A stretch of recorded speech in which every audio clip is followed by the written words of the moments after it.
Hi guys, യാത്രകളേറെ ഇഷ്ടപ്പെടുന്ന എല്ലാ പ്രിയ സുഹൃത്തുക്കൾക്കും സീനിയസ് വ്ലോഗിന്റെ പുതിയൊരു വീഡിയോയിലേക്ക് ഹാർദവമായ സ്വാഗതം. മച്ചാവരെ, നമ്മൾ ഇന്നത്തെ ഒരു വീഡിയോയിൽ നമ്മൾ കാണിക്കാൻ പോകുന്നത് ഡൽഹിയിൽ നമുക്ക് എങ്ങനെ ഒരു ദിവസത്തിനുള്ളിൽ ഒരുപാട് സ്ഥലങ്ങൾ ഏറ്റവും ചിലവ് ചുരുങ്ങിയ രൂപത്തിൽ എങ്ങനെ കാണാമെന്നുള്ളതാണ്. നമ്മൾ കേരളത്തിൽ നിന്നും ഡൽഹിയിലേക്ക് ട്രെയിനിലാണ് യാത്ര ആരംഭിച്ചത്. തൃശ്ശൂരിൽ നിന്നാണ് നമ്മുടെ യാത്ര ആരംഭിച്ചത്.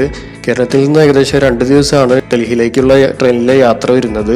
ഡൽഹിയിൽ നമ്മൾ വന്നു കഴിഞ്ഞാൽ നമുക്ക് ഒരുപാട് ഓപ്ഷൻസ് ഉണ്ട് അവിടെ ട്രാവൽ ചെയ്യാനായിട്ട്. നമ്മളതിൽ ഏറ്റവും ചിലവ് ചുരുങ്ങിയ രൂപത്തിൽ എങ്ങനെ നമുക്ക് അവിടുത്തെ സ്ഥലങ്ങൾ കാണാമെന്നുള്ളതാണ് നമ്മളുടെ ഈ ഒരു വീഡിയോയിൽ പറയുന്നത്. അപ്പോൾ ആദ്യത്തെ ഒരു ഓപ്ഷൻ എന്ന് പറയുന്നത് ഡൽഹിയിലെ ഹോഹോ ബസ് സർവീസാണ്.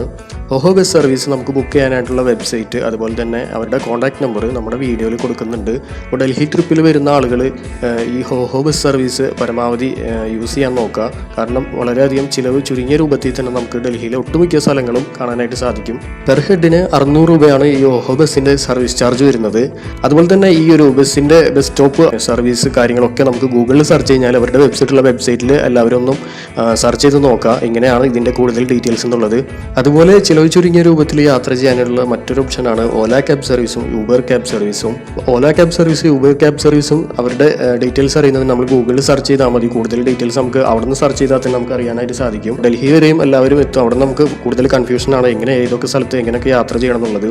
അപ്പോൾ ഈ ഓഹോ ബസ്സും അതുപോലെ തന്നെ ഈ ക്യാബ് സർവീസും എല്ലാവരും ഒന്ന് നോട്ട് ചെയ്ത് വെക്കാം. ചുരുങ്ങിയ ചിലവിൽ നമുക്ക് എല്ലാ സ്ഥലങ്ങളും ഡൽഹിയിലെ ഒട്ടുമിക്ക സ്ഥലങ്ങളും നമുക്ക് കാണാനായിട്ട് സാധിക്കും. ഇനി നമുക്ക് ഡൽഹിയിൽ പ്രധാനമായിട്ടും എന്തൊക്കെയാണ് കാണാനുള്ളത്, ഏതൊക്കെ സ്ഥലങ്ങളാണ് കൂടുതൽ കാണാനായിട്ടുള്ളതെന്ന് നമുക്ക് നമ്മുടെ വീഡിയോയിൽ നോക്കാം. മച്ചാവരെ, നമ്മൾ ആദ്യമായിട്ട് കാണുന്നത് ലോട്ടസ് ടെമ്പിൾ ആണ്. ഇന്ത്യയുടെ തലസ്ഥാന നഗരിയായ ഡൽഹിയിലെ ഒരു പ്രധാന ആകർഷണ കേന്ദ്രമാണ് ലോട്ടസ് ടെമ്പിൾ. 1986 പണിതീർത്ത ഈ ക്ഷേത്രം ഇന്ത്യയിലെ ഏറ്റവും വലുതും ശില്പചാതുര്യങ്ങളിൽ മുന്നിട്ട് നിൽക്കുന്നതുമായ അമ്പലങ്ങളിൽ ഒന്നാണ്. ഇവിടെ നമുക്ക് പ്രത്യേകിച്ച് ടിക്കറ്റ് ഒന്നും എടുക്കേണ്ട കാര്യമൊന്നുമില്ല. പക്ഷേ ഇവിടെ ശ്രദ്ധിക്കേണ്ട മറ്റൊരു കാര്യം എന്ന് പറഞ്ഞത് സമ്മർ സീസണിൽ രാവിലെ 9 മണി മുതൽ വൈകിട്ട് 7 മണി വരെയും, വിന്റർ സീസണിൽ രാവിലെ 9 മണി മുതൽ വൈകിട്ട് 5:30 വരെയാണ് ഇവിടുത്തെ ഒരു സമയം എന്ന് പറയുന്നത്. അപ്പോൾ ഈ ഒരു ടൈമിംഗ് എല്ലാവരും പ്രത്യേകം ഒന്ന് നോട്ട് ചെയ്ത് വെക്കുക. അടുത്ത സ്ഥലം നമുക്ക് കാണാനായിട്ടുള്ളത് കുത്തുബ് മീനാർ ആണ്. ഇഷ്ടിക കൊണ്ട് നിർമ്മിച്ച ലോകത്തിലെ ഏറ്റവും ഉയരമേറിയ മിനാറാണ് കുത്തുബ് മീനാർ. ലോക പൈതൃക കേന്ദ്രങ്ങളുടെ പട്ടികയിൽ ഉൾപ്പെട്ടിട്ടുള്ള ഒരു വലിയ അത്ഭുതമാണ് കുത്തുബ് മീനാർ. ഇവിടെ നമ്മൾ ശ്രദ്ധിക്കേണ്ട കാര്യങ്ങൾ, ഇവിടുത്തെ ടൈമിംഗ് എന്ന് പറയുന്നത് രാവിലെ 7 മണി മുതൽ വൈകിട്ട് 5 മണി വരെയാണ്. ഇവിടുത്തെ ടിക്കറ്റിന്റെ റേറ്റ് വരുന്നത് ഇന്ത്യൻസിന് 35 രൂപയും ഫോറിനേഴ്സിന് 550 രൂപയാണ് ടിക്കറ്റിന്റെ റേറ്റ് വരുന്നത്.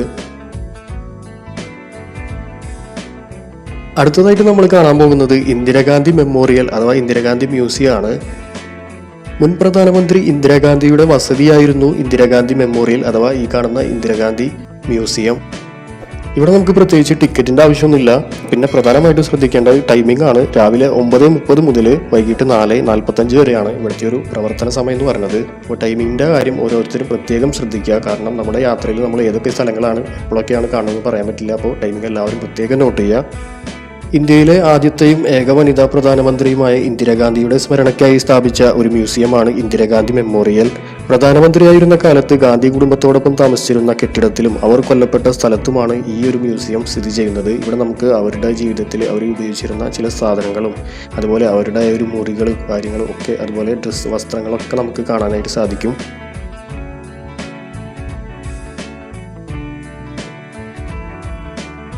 അടുത്തതായിട്ട് നമ്മൾ കാണാൻ പോകുന്നത് ഇന്ത്യ ഗേറ്റ് ആണ്. ലോകത്തിലെ തന്നെ ഏറ്റവും വലിയ യുദ്ധസ്മാരകങ്ങളിൽ ഒന്നാണ് ഇന്ത്യ ഗേറ്റ്. ഇന്ത്യയുടെ തലസ്ഥാനമായ ഡൽഹിയുടെ ഹൃദയഭാഗത്താണ് ഇത് സ്ഥിതി ചെയ്യുന്നത്. 1-ാം ലോക മഹായുദ്ധത്തിലും അഫ്ഗാൻ യുദ്ധത്തിലും മരിച്ച ബ്രിട്ടീഷ് ഇന്ത്യൻ ആർമിയിലെ സൈനികരുടെ ഓർമ്മ നിലനിർത്തുന്നതിന് വേണ്ടി 1931 നിർമ്മിക്കപ്പെട്ട ഒരു സ്മാരകമാണിത്. ഇവിടെ നമുക്ക് അങ്ങനെ പ്രത്യേകിച്ച് ടൈമിങ്ങോ കാര്യങ്ങളോ ഒന്നുമില്ല. ടിക്കറ്റ് എടുക്കേണ്ട ആവശ്യമൊന്നുമില്ല. ഫ്രീ ആയിട്ട് തന്നെ നമുക്ക് ഇവിടെ വന്നിട്ട് കാഴ്ചകളൊക്കെ കാണാവുന്നതാണ്.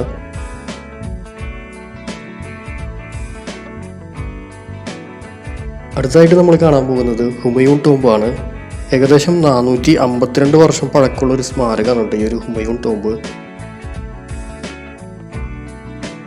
ഇവിടുത്തെ ടൈമിംഗ് വരുന്നത് രാവിലെ 6 മണി മുതൽ വൈകിട്ട് 6 മണി വരെയാണ്.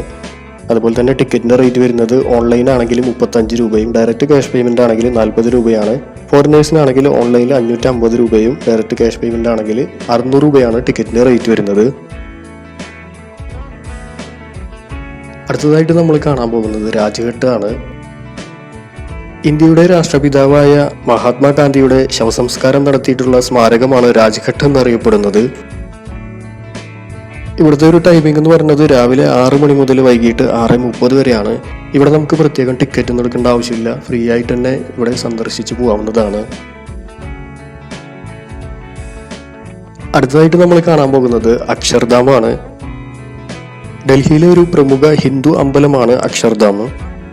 ഇവിടുത്തെ ഒരു ടൈമിംഗ് എന്ന് പറയുന്നത് രാവിലെ 9:30 മുതൽ വൈകിട്ട് 6:30 വരെയാണ്. ഇവിടെ നമ്മൾ പ്രത്യേകം ടിക്കറ്റ് ഒന്നും എടുക്കേണ്ട ആവശ്യമില്ല. ഇവിടെ ഒരു പ്രധാന കാര്യം ശ്രദ്ധിക്കാനുള്ളത്, ഇങ്ങോട്ടേക്ക് പോകുമ്പോൾ നമ്മളുടെ മൊബൈൽ ഫോൺ, അതുപോലെ ക്യാമറ, ബെൽറ്റ്, എല്ലാ സാധനങ്ങളും നമ്മൾ വന്ന വണ്ടിയിൽ ഊരി വെച്ചിട്ട് പോകുന്നതായിരിക്കും നല്ലത്. കാരണം ഒരു സാധനം അതിൻ്റെ ഉള്ളിലേക്ക് കടത്തി വിടില്ല. മാത്രമല്ല നമുക്ക് അതിൻ്റെ അടുത്തുനിന്ന് ഫോട്ടോ എടുക്കാനൊന്നും പറ്റില്ല. നമ്മൾ തൽക്കാലം ഗൂഗിളിൽ നിന്ന് ഒരു ഫോട്ടോ ഡൗൺലോഡ് ചെയ്തിട്ട് വിട്ടിട്ടുണ്ട്. നല്ല രസമാണ് കേട്ടോ. ഇതിൻ്റെ ഉള്ളിൽ ഒരുപാട് ശില്പനിർമ്മിതികൾ നമുക്ക് കാണാനായിട്ടുണ്ട്. വളരെ അടിപൊളി, ഒരു നല്ല വൃത്തിയിൽ കിടക്കുന്ന ഒരു അടിപൊളി അമ്പലമാണ് അക്ഷർധാം. അടുത്തതായിട്ട് നമ്മൾ പോകുന്നത് ജുമാ മസ്ജിദാണ്. ഇവിടുത്തെ ഒരു സമയം എന്ന് പറയുന്നത് രാവിലെ 7 മണി മുതൽ ഉച്ചയ്ക്ക് 12 മണി വരെയും, അതുപോലെ തന്നെ ഉച്ചയ്ക്ക് 1:30 മുതൽ വൈകിട്ട് 6:30 വരെയാണ് ഇവിടെ നമുക്ക് സന്ദർശിക്കാനുള്ള ഒരു ടൈമായിട്ട് പറയുന്നത്. അപ്പോൾ ഈ ഒരു ടൈമിങ് നന്നായി ശ്രദ്ധിക്കുക. എല്ലാ സ്ഥലത്തെയും ടൈമിംഗ് ആണ് നമ്മൾ കൂടുതലായിട്ട് ശ്രദ്ധിക്കേണ്ടത്. കാരണം നമ്മൾ എവിടേക്കാണ് ആദ്യം നമ്മൾ പോകുന്നത് നമുക്ക് പറയാൻ പറ്റില്ല. അപ്പോൾ ടൈമിംഗ് എല്ലാവരും പ്രത്യേകം നോട്ട് ചെയ്യുക.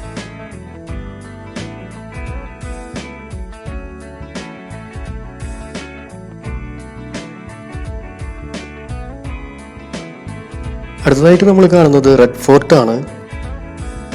ഡൽഹിയിലെ ചരിത്രപ്രധാനമായ ഒരു കോട്ടയാണ് ചുവപ്പ് കോട്ട അഥവാ റെഡ് ഫോർട്ട്. 1638 മുഗൾ ചക്രവർത്തിയായ ഷാജഹാൻ നിർമ്മിച്ചതാണ് ഈ ഒരു കോട്ട. ഇവിടുത്തെ ടൈമിംഗ് എന്ന് പറയുന്നത് രാവിലെ 9:30 മുതൽ വൈകിട്ട് 4:30 വരെയാണ്. മാത്രമല്ല ടിക്കറ്റിൻ്റെ റേറ്റ് വരുന്നത് 35 രൂപയും ഫോറിനേഴ്സിന് 550 രൂപയാണ്.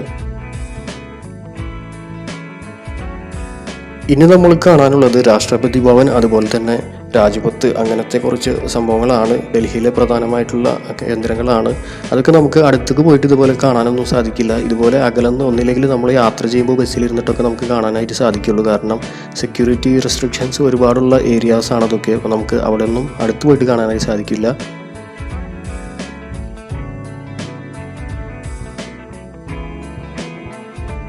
ഇനി നമുക്ക് കാണാനായിട്ടുള്ളത് 2 മാർക്കറ്റുകളാണ്. ഒന്ന് ചാന്ദിനി ചൗക്ക് മാർക്കറ്റും അതുപോലെ തന്നെ സരോജിനി മാർക്കറ്റുമാണ്.